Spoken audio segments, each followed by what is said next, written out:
Welcome to Homemade. Hello, welcome to Homemade. ഞാൻ രമ്യ സുർജിത്ത്. ഇന്ന് നമുക്ക് ചെറുപയർ കൊണ്ട് നല്ല ടേസ്റ്റി ആയിട്ടുള്ളൊരു ചമ്മന്തിപ്പൊടി ഉണ്ടാക്കാം. ഇത് ചോറിനും ഇഡ്ലിക്കും ദോശയ്ക്കും ഒക്കെ നല്ലൊരു കോമ്പിനേഷനാണ്. ഇത് നമുക്ക് ഒരു മാസത്തോളം പുറത്ത് ഫ്രിഡ്ജിലൊന്നും വെക്കാതെ കേടാവാതെ സൂക്ഷിക്കാനായിട്ട് സാധിക്കും. പിന്നെ അത് തന്നെയല്ല, നമുക്ക് തേങ്ങയൊക്കെ കുറവാണെന്നുണ്ടെങ്കിൽ ചമ്മന്തിപ്പൊടി ഉണ്ടാക്കിയെടുക്കാനായിട്ട് ചെറുപയർ മതിയല്ലോ. അപ്പം കുറച്ച് തേങ്ങ ചേർത്താൽ മതി. അതാണ് ഇതിൻ്റെ സൗകര്യം എന്ന് പറയുന്നത്. അപ്പോൾ നമുക്ക് കുറച്ച് തേങ്ങ ഉണ്ടെങ്കിലും നല്ല ടേസ്റ്റി ആയിട്ടുള്ള ചമ്മന്തിപ്പൊടി ഉണ്ടാക്കാം. എങ്ങനെ ഉണ്ടാക്കുന്നതെന്ന് കണ്ടിട്ട് വരാം.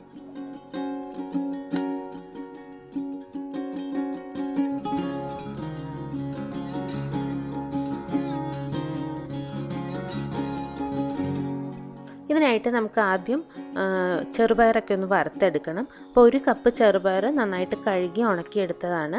ഒട്ടും ജലാംശം ഉണ്ടാവാൻ പാടില്ല. അപ്പോൾ കഴുകി ഉണക്കിയെടുക്കുന്നത് തന്നെയാണ് നല്ലത്. അപ്പോൾ ഒരു കപ്പ് ചെറുപയറാണ് ഞാൻ എടുത്തിരിക്കുന്നത്. അതൊരു ചീനച്ചട്ടിയിലേക്ക് നമുക്ക് ഇട്ട് കൊടുക്കാം. ഇനി ഇതിനകത്തേക്ക് നമുക്ക് ഒരു 2 ടേബിൾ സ്പൂണോളം കടലപ്പരിപ്പ് ചേർത്ത് കൊടുക്കാം. കടലപ്പരിപ്പും കൂടി ചേർക്കുമ്പോഴേക്കും ടേസ്റ്റ് കുറച്ച് വ്യത്യാസമുള്ള നല്ലൊരു ടേസ്റ്റ് കിട്ടും. അതുപോലെ തന്നെ ഒരു 3 ടേബിൾ സ്പൂണോളം ഉഴുന്നും കൂടെ ചേർത്ത് കൊടുക്കാം.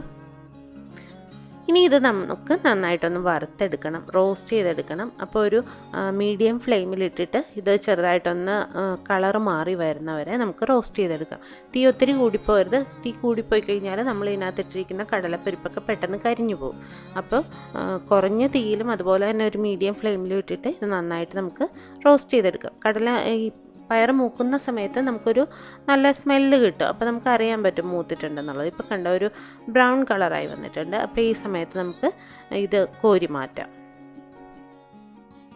ചെറുപയർ പെട്ടെന്ന് തന്നെ മൂത്ത് കിട്ടും. അധികം സമയമൊന്നും വേണ്ട ഇത് വരാനായിട്ട്. പെട്ടെന്ന് നമുക്ക് ചെയ്തെടുക്കാവുന്ന ഒരു ചമ്മന്തിപ്പൊടിയാണ്.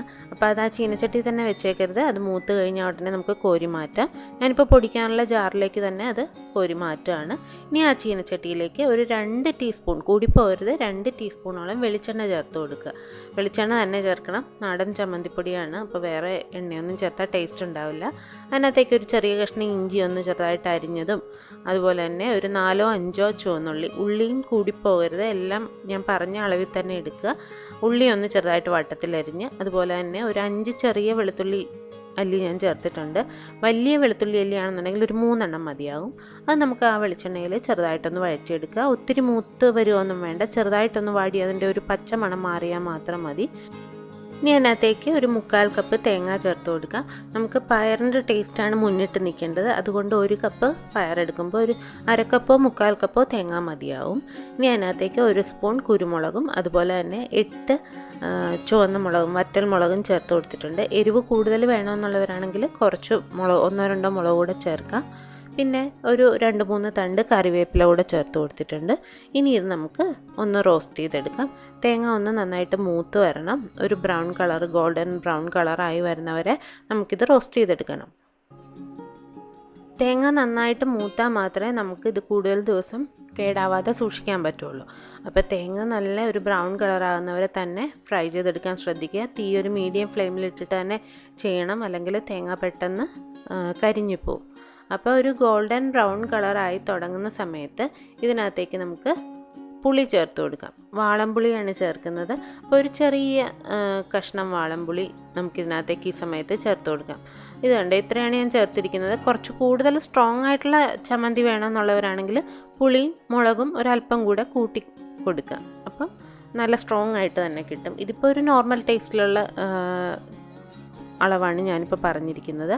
അപ്പോൾ ഇത് നമുക്ക് ഒന്നുകൂടെ ഒന്ന് വഴറ്റിയതിന് ശേഷം നമുക്ക് ഇത് കറക്റ്റ് പാകമായി കഴിയുമ്പോഴേക്കും ഇതിനകത്തേക്ക് നമുക്ക് ആവശ്യത്തിന് ഉപ്പ് ചേർത്ത് കൊടുക്കാം. ഇതിപ്പോൾ കണ്ടോ കറക്റ്റായിട്ടുണ്ട്. അപ്പോൾ അവസാനം നമുക്ക് ഇതിനകത്തേക്ക് ആവശ്യത്തിനുള്ള ഉപ്പ് ചേർത്ത് കൊടുക്കാം.